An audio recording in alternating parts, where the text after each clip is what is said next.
Israel ने शरणार्थी शिविर पर की बमबारी, 50 की मौत। गाजा में आईडीएफ के 2 सैनिकों की गई जान। नमस्कार, मैं स्वागत करती हूं आपका यूपी न्यूज 24 में। आइए नजर डालते हैं आज की एक खास खबर पर। इजराइल और हमास के बीच युद्ध जारी है, जिसमें अब तक 9,500 से अधिक लोगों की मौत हो चुकी है। इस बीच फलस्तीन के स्वास्थ्य मंत्रालय ने बताया कि उत्तरी गाजा के जबालिया शरणार्थी शिविर पर इजराइल ने हमला कर दिया। हमले में 50 लोग की मौत हो गई, तो वहीं 150 से अधिक लोग घायल हो गए हैं। हालांकि अब तक इस हमले को लेकर इजराइल की ओर से कोई बयान नहीं आया है। वहीं गाजा में हमास आतंकियों ने इजरायली सेना के जवानों की भी जान ली है। आपको बता दें कि इजरायली लोगों ने अपहरणों और हत्याओं के खिलाफ अंतर्राष्ट्रीय आपराधिक न्यायालय में अपील दायर की है। मिस्र जॉर्डन ने की निंदा। मीडिया रिपोर्ट्स के मुताबिक मिस्र ने इजरायली हवाई हमलों को अमानवीय बताया। मिस्र ने कहा कि यह हमला अंतर्राष्ट्रीय कानूनों का उल्लंघन है। इजरायल अस्पताल, शरणार्थी शिविरों पर हमला करता है। मिस्र ने अंतर्राष्ट्रीय समुदाय से इजरायली हमलों को रोकने और गाजा के निवासियों को मानवीय सहायता प्रदान करने के लिए हस्तक्षेप करने का आग्रह किया। मिस्र के अलावा जॉर्डन ने भी कड़े शब्दों में इजरायली हमले की निंदा की। वहीं सऊदी अरब ने कहा कि इजरायल सुरक्षा बल बार बार जहां नागरिक हैं वहां हमला कर रहा है, ये गलत है।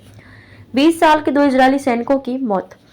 मीडिया रिपोर्ट्स के अनुसार गाजा में हमास के हमले के कारण इजरायली रक्षा बल के 2 जवानों की मौत हो गई। आईडीएफ ने मृतक सैनिकों की पहचान सार्जेंट रामत गन और सार्जेंट रोई वोल्फ के रूप में की है। दोनों सैनिकों की उम्र महज 20 साल थी। आईडीएफ का कहना है कि उत्तरी गाजा में दोनों जवान मारे गए हैं। मृतकों के परिजनों को सूचना दे दी गई है। इजरायली सेना ने ध्वस्त की आतंकी चौकी।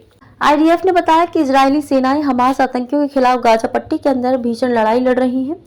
इजरायली सेना ने उत्तरी गाजा में स्थित हमास की आतंकी चौकियों पर हमला किया, जिसमें दर्जनों आतंकियों की मौत हो गई।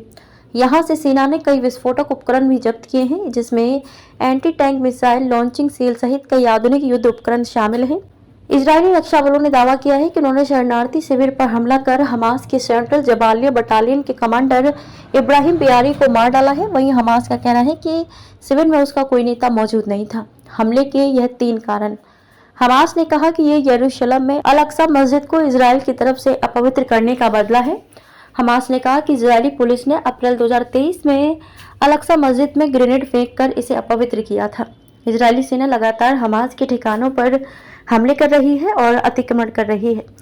इजरायली सेना हमारी महिलाओं पर हमले कर रही है। हमास के प्रवक्ता गाजी हमाद ने अरब देशों से अपील की है कि इजरायल के साथ अपने सभी रिश्तों को तोड़ दें। हमाद ने कहा कि इजरायल एक अच्छा पड़ोसी और शांत देश कभी नहीं हो सकता। खबरों में अब तक के लिए बस इतना ही। फिर होगी मुलाकात ऐसे ही एक खास खबर के साथ। तब तक के लिए नमस्कार और बने रहिए यूपी न्यूज 24 के साथ।